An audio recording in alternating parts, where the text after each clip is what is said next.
Mesdames et messieurs, bonsoir. Cette édition s'ouvre sans titre, avec 3 minutes de retard, toutes nos excuses, mais l'actualité nationale est exceptionnellement riche ce soir. Bienvenue à tous.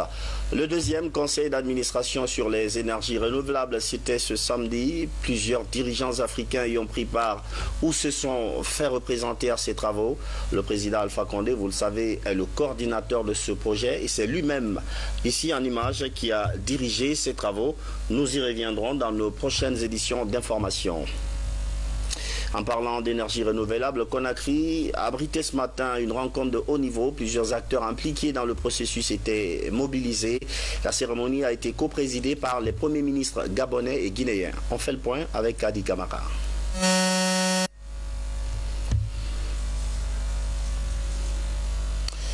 Toutes nos excuses pour la qualité des sons. Nous allons donc essayer à la régie là-bas de revenir sur cet élément. On le réannonce, donc en parlant d'énergie renouvelable, Conakry a abrité ce matin une rencontre de haut niveau.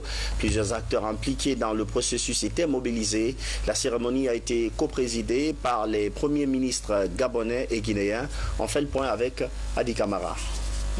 Le développement des énergies renouvelables en Afrique, au cœur des préoccupations de cette session qui s'est tenue ici à Conakry. C'est une initiative de l'Afrique en vue de renforcer et faciliter l'accès des populations de ce continent à l'électricité, toute chose qui contribue à assurer la promotion sociale, économique, financière et industrielle de la région. Nous travaillons à l'échelle des bassins fluviaux et nos activités s'intègre parfaitement à l'initiative africaine des énergies renouvelables. Je ne vous dis rien, le 4 février passé, nous étions avec son Excellence Monsieur le Président de la République, professeur Alpha Condé, sur le site de Caleta pour lancer les travaux de l'interconnexion du projet énergie de l'OMVG d'une longueur totale de 1677 km avec 15 postes et 2 ouvrages hydroélectriques, l'aménagement hydroélectrique Sambagalou, qui va être bientôt lancé. La réalisation donc des micro-barrages dans les 4 régions naturelles de la République de Guinée, à savoir Foko en Basse-Guinée.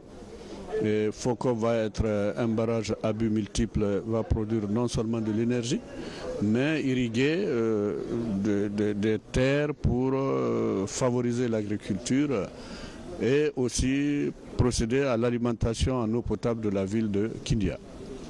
Il y a Bagata aussi en Moine-Guinée. Et en Haute-Guinée, il y a Fungia Banko qui va permettre d'alimenter la ligne interconnectée d'Abola Dingray Farana plus Bisikrima. Et il y a Lokwa en Moine-Guinée qui va être interconnecté avec Kieno qui est en phase d'étude en ce moment. L'Afrique reste la principale victime du dérèglement climatique, provoquant ainsi la désertification, les inondations, la déforestation et les perturbations climatiques. Face donc à ces fléaux, les pays industrialisés se mobilisent pour assurer le financement de plus de 400 projets et programmes à travers l'Afrique.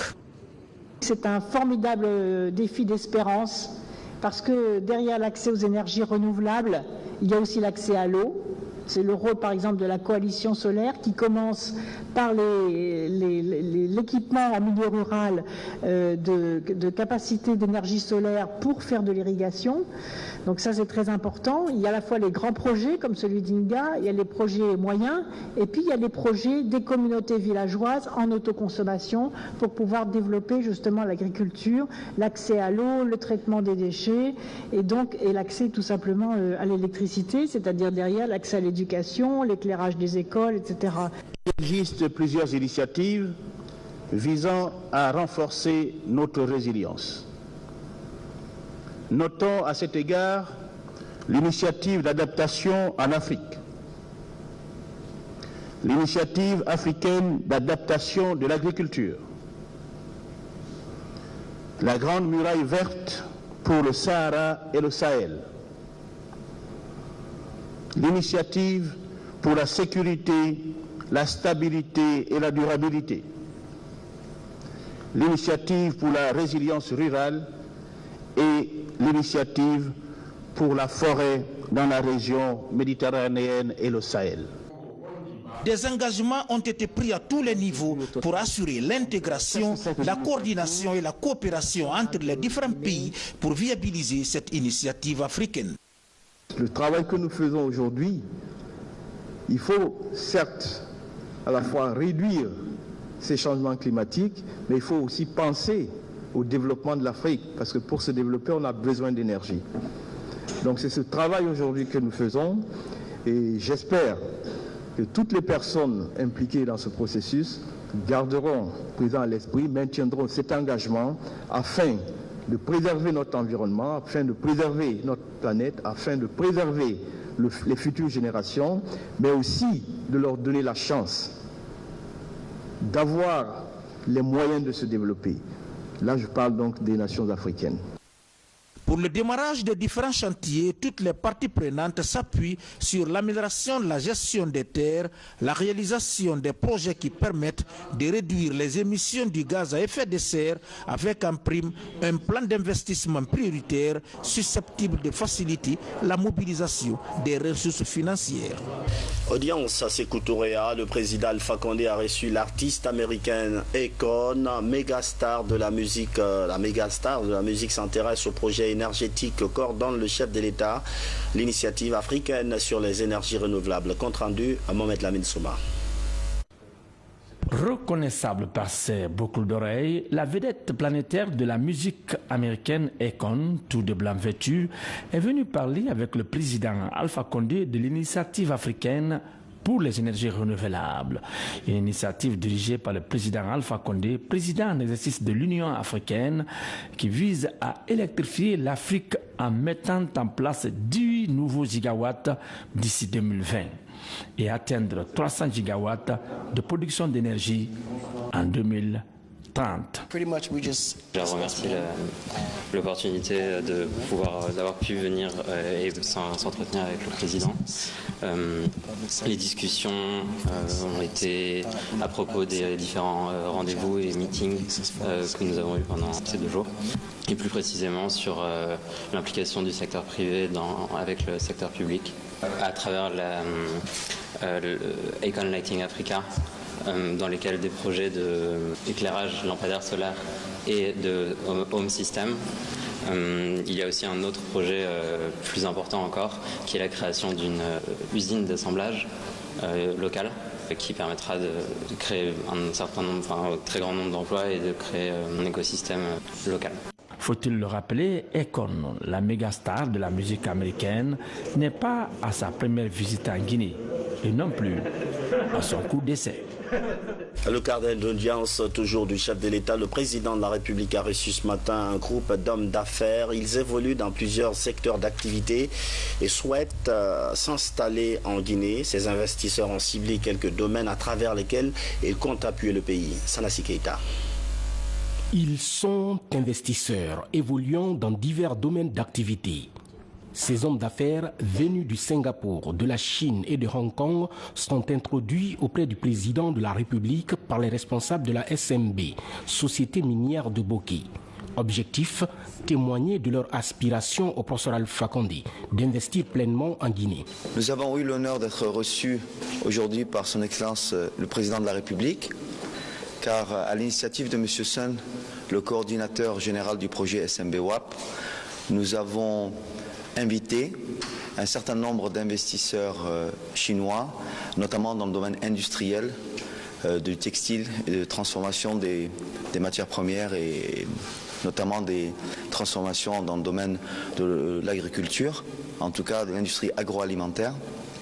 Donc ces investisseurs sont venus ici pour étudier les opportunités en Guinée et de commencer à d'installer un certain nombre d'usines. Donc M. Sun le fait certainement encore plus aujourd'hui en sa qualité de consul justement de la Guinée à Singapour. Donc il est toujours à pied d'œuvre pour encourager l'investissement dans notre pays. En plus de l'exploitation des ressources minières guinéennes, la SMB veut également appuyer la Guinée dans d'autres domaines d'activité, bref, l'industrie agroalimentaire, en trouvant des investisseurs potentiels désireux de soutenir la politique de développement du chef de l'État, celle qui consiste surtout à générer de l'emploi pour des jeunes et des femmes à travers la création de petites et moyennes entreprises. La fête des femmes, c'est pour très bientôt. À cette occasion, la première dame de la République invite les Guinéens à se mobiliser. Adja Diéné Condé plaide pour l'émancipation des femmes. Bernard Tonguidou. En prélude à la Journée internationale des femmes, beaucoup de voix s'élèvent pour magnifier la combativité de la gente féminine. En Guinée, la bravoure des femmes est soutenue par une politique nationale qui met l'accent sur la promotion du genre. Politique dont l'exécution engage plusieurs structures locales, parmi elles la Fondation Prosmi, pilotée par la première dame de la République. Au titre des actes en faveur des femmes, la Fondation Prosmi, en collaboration avec l'OPNUD, a organisé dès 2011 un atelier, l'atelier Femmes et Paix, pendant lequel des centaines de femmes ont réfléchi et essayé d'apporter des solutions pour la culture de la paix dans notre pays.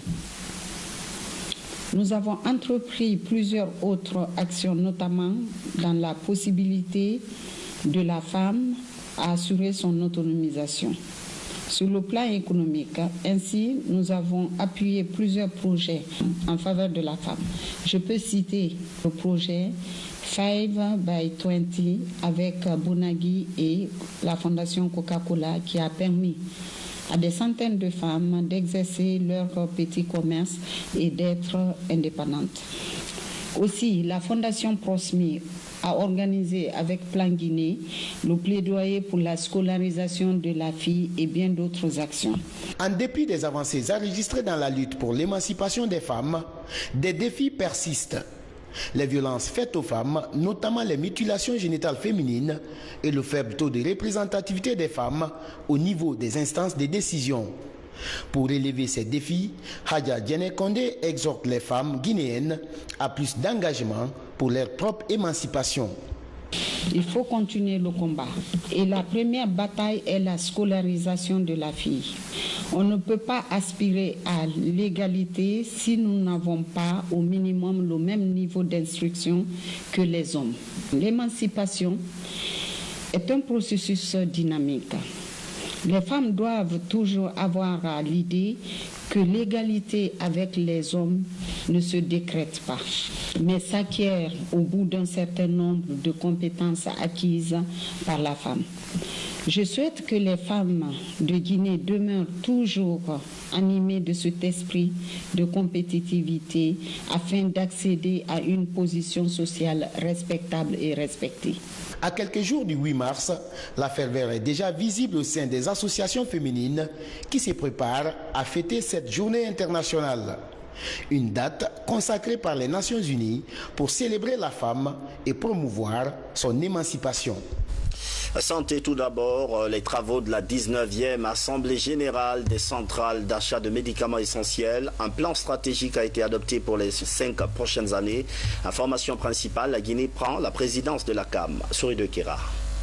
Pendant 3 jours, les pays membres de l'Association des centrales d'achat de médicaments essentiels d'Afrique ont épluché toutes les questions liées au secteur pharmaceutique du continent. L'Assemblée générale a adopté un plan d'intervention pour la période 2017-2021. La mise en œuvre de ce plan stratégique est l'une des priorités pour les participants à la rencontre de Conakry.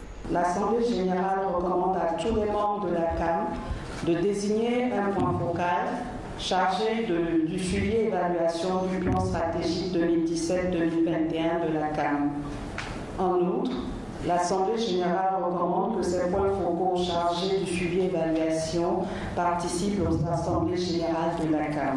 La qualité de l'organisation de la 19e Assemblée générale de la CAM impressionne. Dans l'ensemble, les participants apprécient le succès enregistré par la Guinée dans la révision de la politique pharmaceutique malgré la crise Ebola. À l'unanimité, tous s'accordent à confier la présidence de l'ACAM à la PCG, exercice 2017. Le président de l'ACAM, c'est l'ambassadeur de plaidoyer auprès des nations, auprès des institutions, pour œuvrer à ce qui est des médicaments de qualité pour les populations africaines.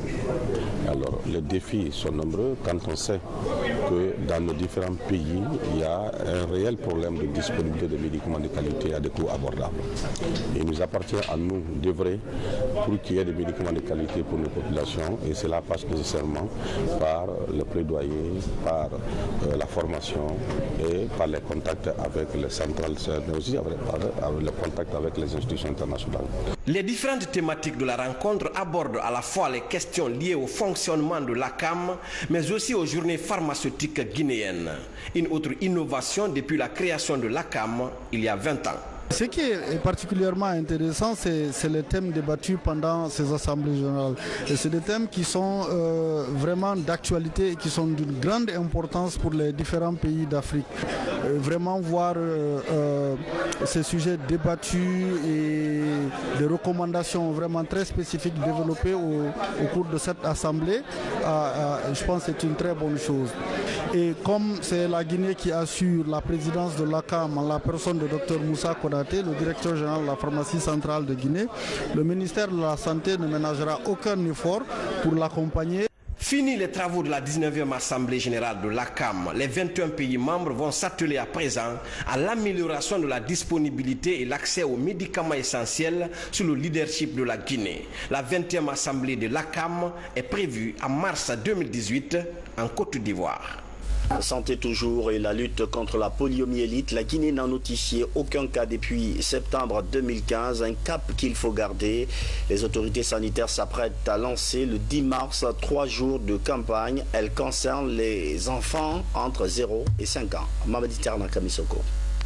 Des enfants reste très élevé selon les spécialistes. La rencontre technique entre la coordination du programme élargi de vaccination et les représentants des médias publics et privés vise donc à réfléchir sur des stratégies efficaces permettant une large diffusion des messages sur la maladie. Cette campagne de communication et de mobilisation sociale doit aider à maintenir le cap zéro du poliovirus sauvage en Guinée. La communication est un passage obligé. Et même si nous offrons les vaccins sont disponibles, le matériel est disponible partout. Il faut que la population soit sensibilisée justement pour venir dans les centres de santé, mais aussi pour que les ménages acceptent d'ouvrir leurs portes pour les vaccinateurs qui vont venir dans les concessions.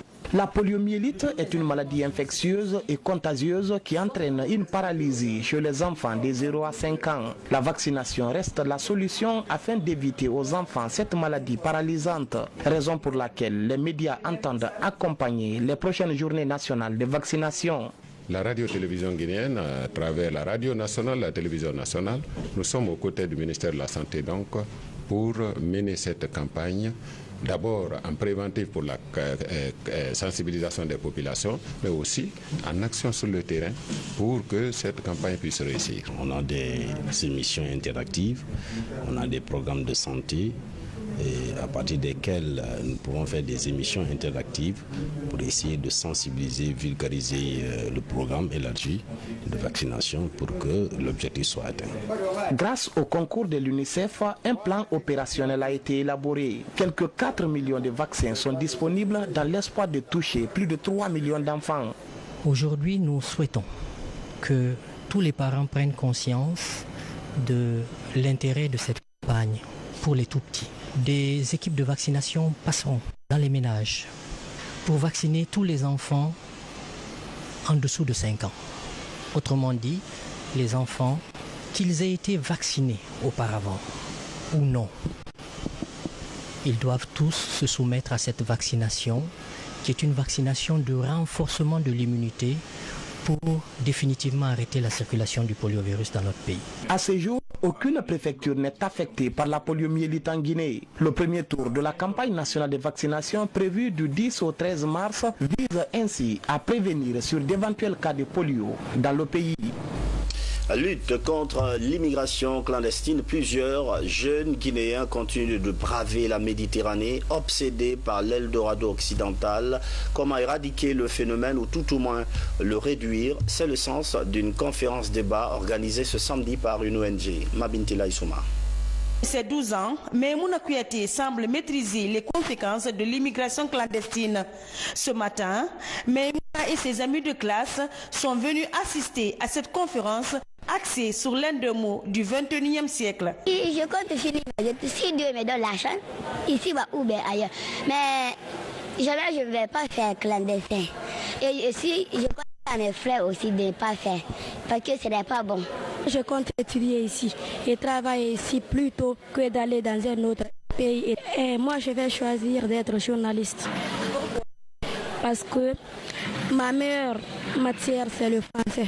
Organisée par l'ONG Guinée Lutte contre l'immigration clandestine, cette conférence est un moyen de sensibilisation pour cette organisation non gouvernementale. Dénoncer les causes et conséquences de l'immigration auprès des jeunes contribue à stopper ce phénomène.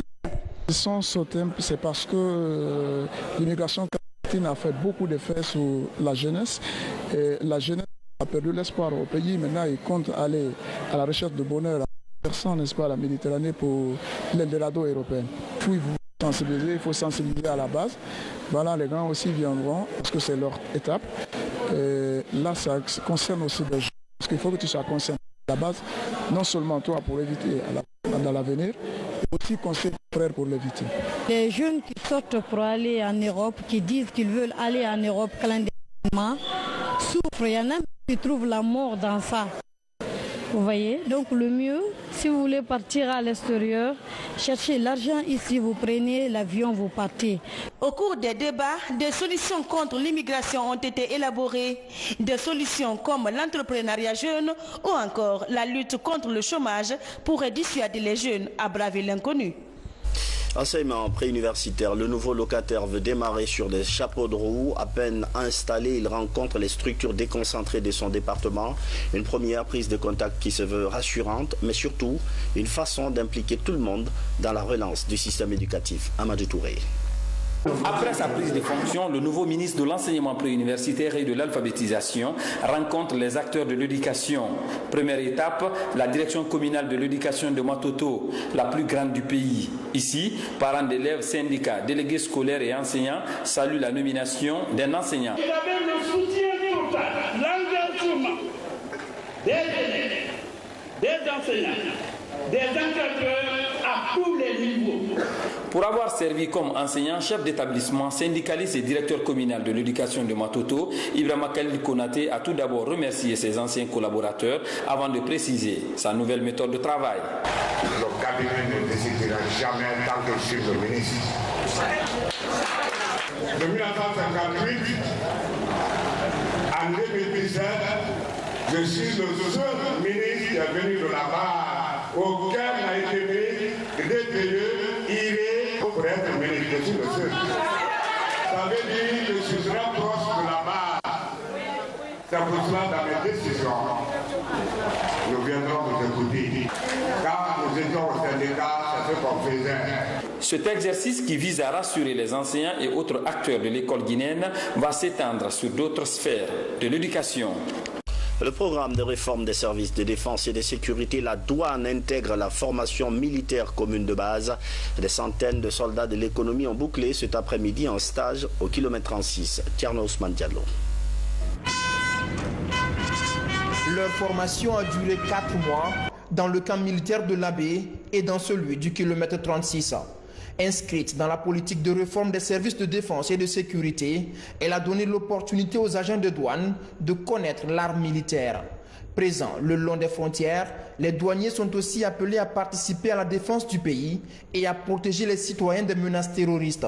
De nouvelles missions qui dépassent le cadre traditionnel de mobilisation de ressources financières, d'où l'obligation pour toute nouvelle recrue de séjourner dans un des camps militaires du pays avant d'intégrer pleinement le corps des soldats de l'économie. Depuis la création de la douane guinéenne, c'est seulement maintenant qu'on a pensé à donner aux douaniers la formation militaire. On leur a dit que la discipline est naturellement la force principale des armées. On leur a également dit qu'ils doivent obéir aux autorités civiles légalement établies. On leur a dit que le président de la République veut désormais une armée, un service de sécurité républicain.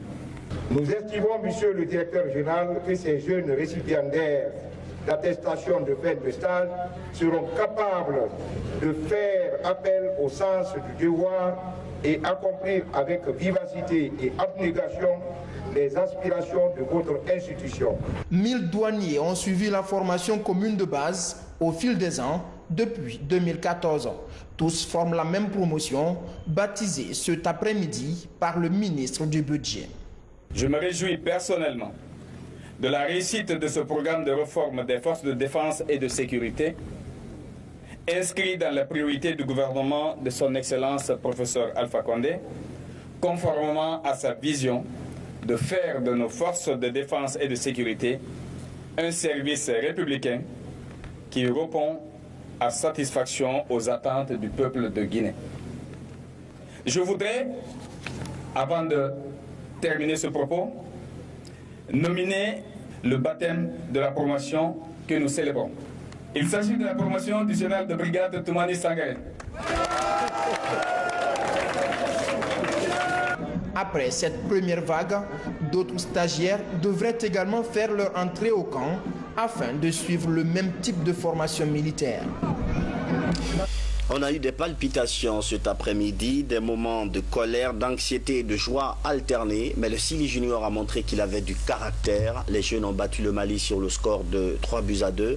Un match plein de rebondissements et au bout, une qualification pour le 11 guinéen. Kadiatou Traoré. Le Sili est rentré timidement dans ce match. D'ailleurs, il a été cueilli au froid dès la 8e minute par Koïta Sekou. Les Guinéens tentent le tout pour revenir au score, mais en vain.